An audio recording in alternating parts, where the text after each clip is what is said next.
নমস্কার, মুখরোচক মন্ত্রতে সকলকে স্বাগত। যেহেতু বাজারে প্রচুর শীতকালীন সবজি চলে এসেছে, তাই আমি আজকে রেস্টুরেন্ট স্টাইলের ভেজ আঙ্গারার রেসিপি বানাতে চলেছি। এর জন্য প্রথমে আমি কড়াইতে সাদা তেল নিয়ে গরম করে তাতে জিরে দিয়ে দেব। এরপর এর মধ্যে দিয়ে দেব কোচানো পেঁয়াজ। পেঁয়াজটা যখন হালকা গোলাপি রং চলে আসবে, তখন এর মধ্যে আমি দিয়ে দেব আদা রসুনের পেস্ট। আদা রসুন থেকে কাঁচা গন্ধ চলে গেলে আমি এর মধ্যে দিয়ে দেবো টমেটোর পেস্ট। আমি এখানে 2টো টমেটো দিয়ে পেস্ট করে নিয়েছি।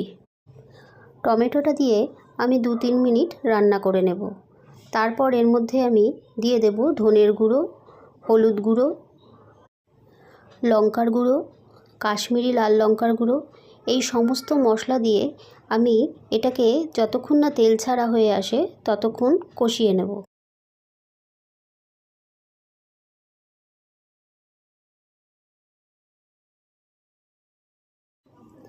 তারপর এর মধ্যে দিয়ে দেব কাজু বাদাম বাটা। কাজু বাদাম বাটা দিয়ে বেশ খানিকক্ষণ নেড়ে নেব। এবার আঁচটা কমিয়ে আমি এর মধ্যে দিয়ে দেব ফেটিয়ে রাখা টক দই। টক দইটা দিয়ে সমস্ত মশলার সঙ্গে ভালো করে মিশিয়ে নেব। এরপর এর মধ্যে একে একে আমি দিয়ে দেব ফুলকপি, গাজর আর বেবি কর্ন। এগুলো আমি আগে থাকতে সমস্ত ভাপিয়ে রেখেছিলাম। আর দিয়ে দিচ্ছি কেটে রাখা ক্যাপসিকাম। সমস্ত সবজিগুলো দিয়ে আমি ভালো করে নেড়ে নিয়ে এর মধ্যে দিয়ে দিচ্ছি খানিকটা জল। এবার এর মধ্যে স্বাদ মতন লবণ দিয়ে আমি এটাকে 3-4 মিনিট ঢাকা দিয়ে রেখে দেব। ঢাকা খুলে এর মধ্যে পনির দিয়ে আমি 1 থেকে 2 মিনিট ভালো করে নেড়ে নেব। এরপর এর মধ্যে আমি দিয়ে দেব গরম মশলা গুঁড়ো, কসুরি মেথি আর স্বাদ মতো চিনি।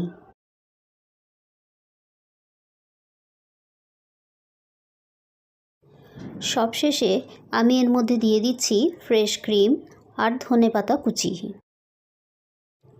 এবার এর মধ্যে রেস্টুরেন্ট স্টাইলে স্মোকি ফ্লেভার দেওয়ার জন্য আমি আগে থেকে একটা চারকোলকে উনুনে গরম করে রেখেছি। এবার এর মধ্যে আমি বাটি বসিয়ে আগে থেকে গরম করে রাখা চারকোলটা দিয়ে এর ওপর থেকে খানিকটা ঘি দিয়ে দেব।